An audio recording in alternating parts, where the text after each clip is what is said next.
It is the Council Corral, a review of Springfield City Council action. Last night's meeting was only about 30 minutes. They did go behind the scenes for an executive session, but hey, a short meeting, so that means a short Council Corral. Thanks for hanging out. Bishop on air here, and be sure to check out the City of Springfield's website where you can find all of the proceedings. And if you go to springfield.il.us, you can go to your government. Click on that tab, and you should be able to pull up Open Government. Let's check that out.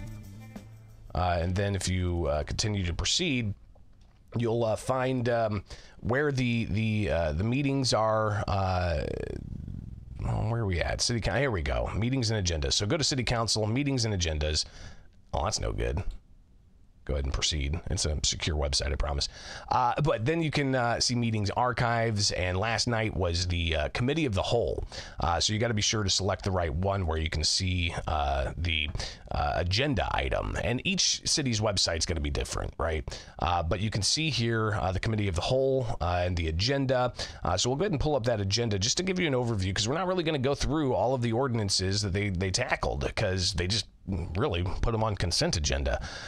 There's one for $5.1 million with Central Stone Company for limestone to the city's power plant. It's $5.1 million.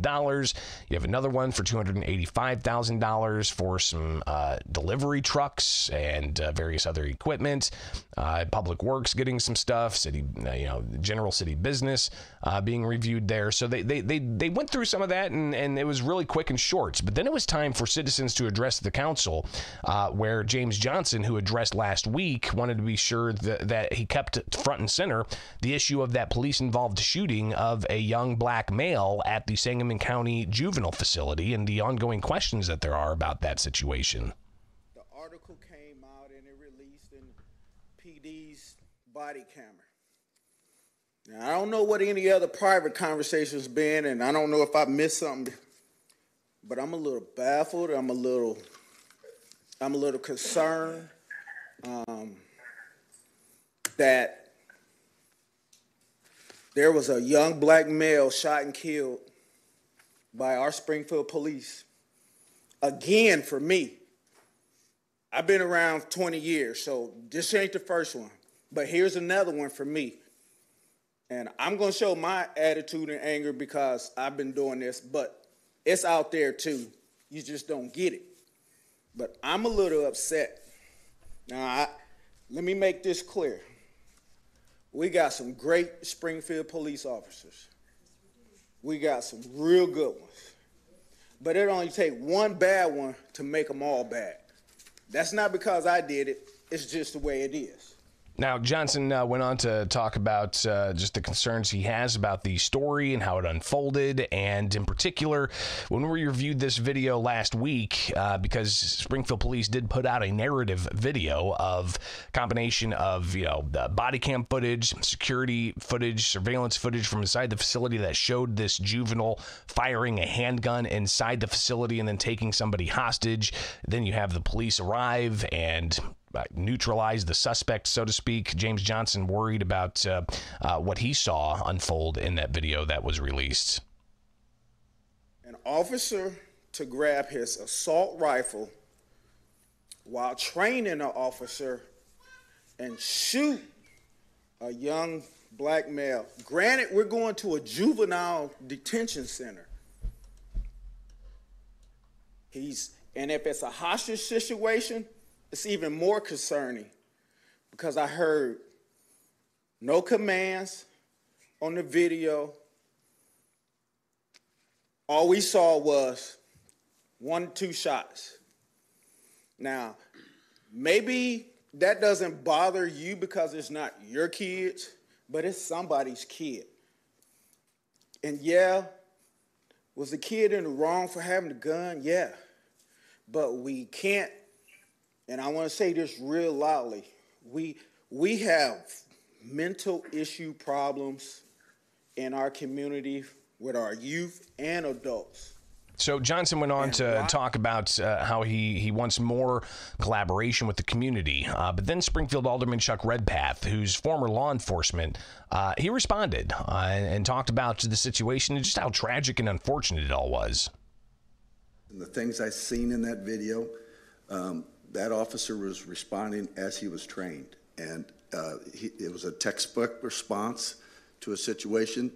It had no overtones of race whatsoever, other than the fact that the young man was an African American. It was very unfortunate, and obviously none of us want to see anybody in that kind of situation. That police officer didn't go there to kill somebody. He went there to take care of a threat, and it's best that Chief Scarlett address this. I can tell you right now, I've seen several administrations come through this city council. And Chief Scarlett is one of the best we've ever had. I had a lot of respect for Chief Winslow, but Kenny Scarlett is one of the best chiefs we've ever had. He's got a command staff that's second to none. They are very, very well trained, and this situation was very unfortunate. Again, you've got the Ward 1 Alderman Chuck Redpath, former law enforcement, spelling out his concerns about just the situation, right? But the ongoing investigations with Illinois State Police. This was at a county juvenile facility with Springfield Police responding, and the jurisdiction issues were a question that was raised by Alderman Roy Williams Jr. And then the Deputy Police Chief Josh Dunkel, he addressed some of those concerns about jurisdiction. It is Sangamon County's jurisdiction. It is their building. There is a state police investigation regarding the firearm being in the building, so we're not going to comment on any of that. The initial call did go out to the county first, and then our officers were requested for assistance, and we were the closest ones, and that's how we ended up there first. And state was there among other people too. County was there, everybody state was there. Responds. We had officers from Sherman that were there. There was a big response, and that's what happens in this community. We have a lot of law enforcement in the area, and when you put out that there's an active shooter in a secure facility, you get that kind of response. And fortunately, our officers were there to stop that threat very quickly. And Roy Williams Jr. wanted to make sure that his concerns he aired earlier in the meeting were clear as to the questions he had of jurisdiction. People to ask those kind of questions to the proper people. I don't think it would be you guys. It would have to be at the county level somewhere where they talk about what's the rules and how the gun get there. How come they didn't search the guy? How the kid get a gun in there? Is that something you guys would answer, or would it be your counterparts? Yeah, that would not be an investigation we are handling. Yeah, and I was just making clarity with that. So that's what I mean when I say Sangamon County is who needs the county board needs to deal with that, not the city council. And in reference to the video, there is some video that's out there on the news. I just want to let everyone know that there is also a video that the chief put out that is available on our transparency page that gives a lot of detail into the incident and how it occurred, and a full video account. So that's we reviewed. At least you could see the raw, not the raw, but the highly produced video that Springfield Police put out of this narrative.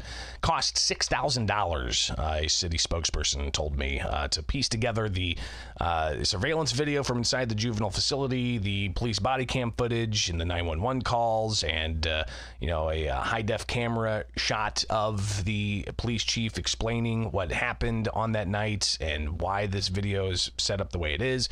So we reviewed that, not entirely on YouTube for certain reasons. Of course, there's some graphic content there, but it's also available on my Twitter page. Just search Bishop on Air, you'll be able to find it. So that is your Council Corral here with Bishop on Air. Short one because it was a short meeting last night, so allows us to get out of here at a decent time. All right, guys, have yourselves a wonderful rest of your Wednesday, and we'll be back at it tomorrow with a live show. So I appreciate you guys hanging out with us. It is Bishop on Air. I'm out.